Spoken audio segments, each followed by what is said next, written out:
ملتان میں شکست کا بدلہ ملتان میں ہی لے لیا۔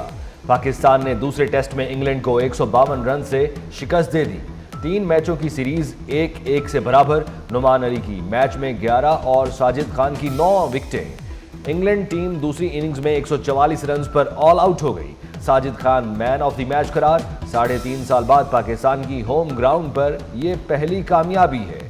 شائقین کرکٹ پاکستان کی جیت پر خوشی سے نہال۔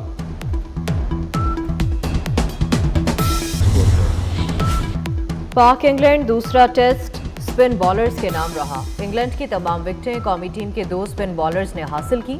ٹیسٹ تاریخ میں 7ویں بار تمام کھلاڑیوں کو سپنرز نے پویلین کی راہ دکھائی۔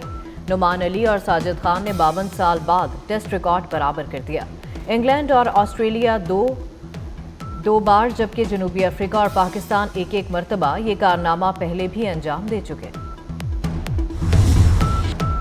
تمام کھلاڑیوں کا جیت میں کردار ہے۔ پہلی جیت کا مزہ ہی الگ تھا۔ کپتان شان مسعود کی گفتگو، کہا کامران غلام نے پریشر میں سینچری بنائی۔ انگلش کپتان بین سٹوکس نے کہا کیچز ڈراپ کرنا مہنگا پڑا، وکٹ بیٹنگ کے لیے زیادہ آسان نہیں تھی۔ وزیر اعظم شہباز شریف اور chairman P C B Mohsin Naqvi کی ملتان ٹیسٹ جیتنے پر پاکستان ٹیم کو مبارکباد۔ وزیر اعظم نے سوشل میڈیا ایکس پر کہا کہ ہم واپس آ گئے۔ کرکٹ ٹیم نے تاریخی جیت کے ساتھ طویل مسافت کے بعد پہلا ہوم ٹیسٹ جیتا۔ شاندار ٹیم ورک پر شاہینوں کو شاباش بھی دی۔ Chairman P C B Mohsin Naqvi نے کہا کہ طویل عرصے بعد ہوم ٹیسٹ میچ میں کامیابی ٹیم ورک کا نتیجہ ہے۔ نئے کھلاڑیوں نے اپنی سلیکشن کو درست ثابت کیا۔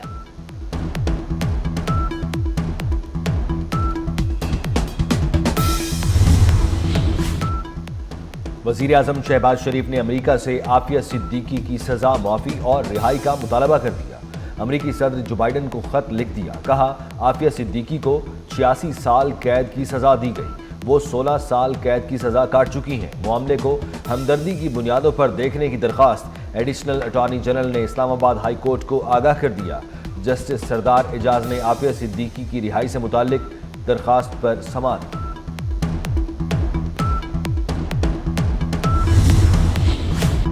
آئینی ترامیم کے مسودے پر اتفاق رائے کمیشن۔ مولانا فضل الرحمان کی رہائش گاہ پر آج پھر سیاسی ملاقاتیں ہوں گی۔ پی ٹی آئی قیادت مولانا سے ملاقات کرے گی۔ گزشتہ رات مولانا سے وزیر اعظم شہباز شریف اور بلاول بھٹو نے ملاقات کی۔ آئینی ترامیم پر مذاکرات میں پیش رفت نہ ہو سکی۔ آئینی ترمیم سب کی مشاورت سے ہوگی۔ کوئی جماعت مرضی کی تجاویز مسلط نہیں کر سکتی۔ وزیر بلدیات سندھ سعید غنی کی میڈیا سے گفتگو، کہا پی ٹی آئی والے ترمیم چاہتے ہیں لیکن کھل کر نہیں بول رہے۔ پی ٹی آئی نے سپریم کورٹ کے ججز کو متنازع بنایا۔ آئینی ترمیم کے لیے آئین میں طریقہ کار موجود ہے۔ سپریم کورٹ کے ججز کے تقرر کے لیے کمیشن کی تجویز۔ سپریم کورٹ کے چیف جسٹس کا تقرر 3 سینئر ترین ججوں میں سے ہوگا۔ مجوزہ 26ویں آئینی ترامیم کا حکومت مسودہ سامنے آ گیا۔ چیف جسٹس کے تقرر کے لیے پارلیمانی کمیٹی 12 رکنی ہوگی۔ کمیٹی میں 8 ارکان قومی اسمبلی، 4 ارکان سینٹ شامل ہوں گے۔ آئینی عدالت نہ آئینی بینچ، آئینی ڈویژن کی تجویز آ گئی۔ آئینی ڈویژن کا قیام اور ججز کی تعداد جوڈیشل کمیشن مقرر کرے گا۔ 184(3) کے تحت سوموٹو کا اختیار آئینی ڈویژن کو ملے گا۔ مخصوص نشستیں کس کو ملیں گی؟ چیف الیکشن کمشنر کی زیر صدارت الیکشن کمیشن کا اہم اجلاس جاری۔ قومی اور پنجاب اسمبلی کے اسپیکر کے خطوط کی روشنی میں آج فیصلہ متوقع۔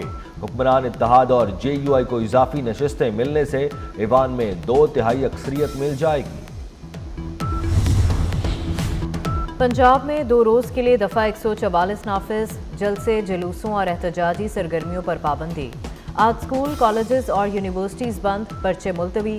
کراچی میں بھی آج سے 2 روز کے لیے دفعہ 144 نافذ۔ 5 سے زائد افراد کے اجتماع پر پابندی۔ خلاف ورزی پر پولیس کو کارروائی کا اختیار ہوگا، نوٹیفیکیشن جاری۔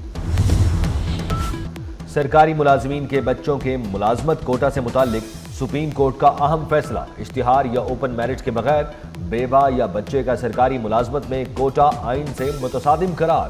پوسٹ آفس کی اپیل منظور۔ سپریم کورٹ نے پشاور ہائی کورٹ کا فیصلہ کالعدم قرار دے دیا۔ عدالت نے فیصلے میں کہا وفاق اور صوبے اشتہار یا اوپن میرج کے بغیر سرکاری ملازمین کے بچوں کو ملازمتیں دینے کی پالیسی ختم کریں۔ عدالتی فیصلے کا اطلاق دہشت گردی کے واقعات میں شہید ہونے والے افراد کے قانونی ورثاء پر نہیں ہوگا۔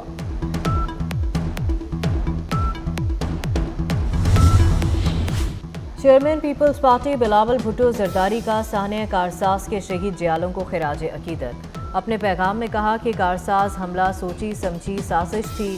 آمریت اور دہشت گردوں نے مل کر شہید محترمہ بے نظیر بھٹو اور پارٹی کی مرکزی قیادت کو نشانہ بنایا۔ شہید محترمہ بے نظیر بھٹو کو اس وقت نشانہ بنایا گیا جب 30 لاکھ لوگ ان کے استقبال کے لیے موجود تھے۔ سانحہ کارساز یاد دلاتا ہے کہ بہادر جیالوں نے جمہوریت کے کاز کی خاطر اپنی جانوں کا نذرانہ پیش کیا۔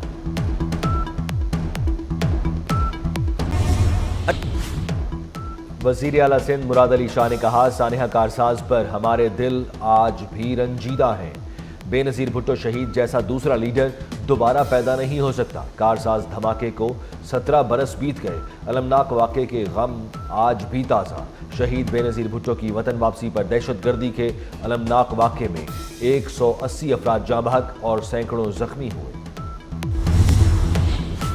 پیپلز پارٹی آج حیدرآباد میں سانحہ کارساز کے شہداء کی یاد میں جلسہ کرے گی۔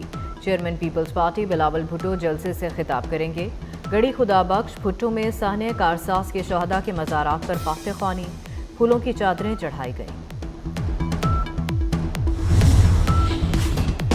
آئی ایم ایف نے پاکستان میں مہنگائی میں مسلسل کمی کی پیشگوئی کر دی۔ پاکستان میں مسلسل 5 سال اوسط مہنگائی سنگل ڈیجٹ میں رہنے کا تخمینہ۔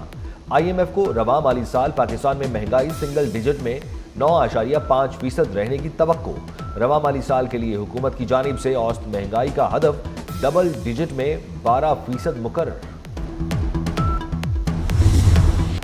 موسم میں تبدیلی سے فضائی آلودگی بڑھنے لگی۔ لاہور فضائی آلودگی میں پھر دنیا میں پہلے نمبر پر آ گیا۔ ایئر کوالٹی انڈیکس کی مجموعی شرح 297 ہو گئی، بارش کا امکان نہیں۔ اسرائیل کے حملے میں حماس کے سربراہ یحییٰ شہید۔ صہیونی فوج کے مطابق یحییٰ سنوار سے رفح کے علاقے تل سلطان میں جھڑپ ہوئی، شناخت ڈی این اے ٹیسٹ کے ذریعے ہوئی۔ حماس نے بھی نئے سربراہ یحییٰ سنوار کی شہادت کی تصدیق کر دی۔ حماس رہنما یحییٰ سنوار کی شہادت کے بعد امریکی صدر کا نتن یاہو سے رابطہ۔ اسرائیلی اور امریکی قیدیوں کو حماس سے چھڑانے کی حکمت عملی پر تبادلہ خیال۔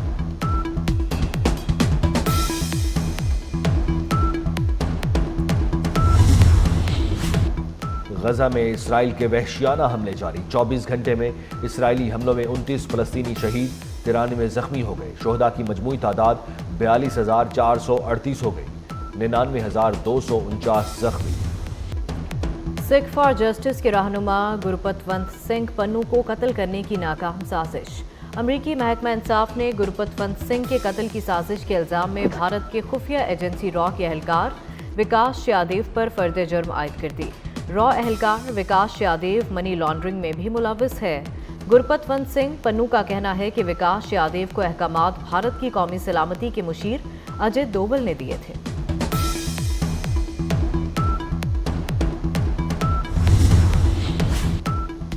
پہلی بار روبوٹ کی تیار کی ہوئی پینٹنگ کی برطانیہ میں نیلامی۔ روبوٹ کی تیار کردہ 7 فٹ کی پینٹنگ کو اگلے ماہ نیلامی کے لیے پیش کیا جائے گا۔ پینٹنگ $180,000 میں فروخت کی جائے گی۔ پینٹنگ کے ذریعے کمپیوٹر سائنسدان ایلنگ ٹورن کو خراج تحسین پیش کیا۔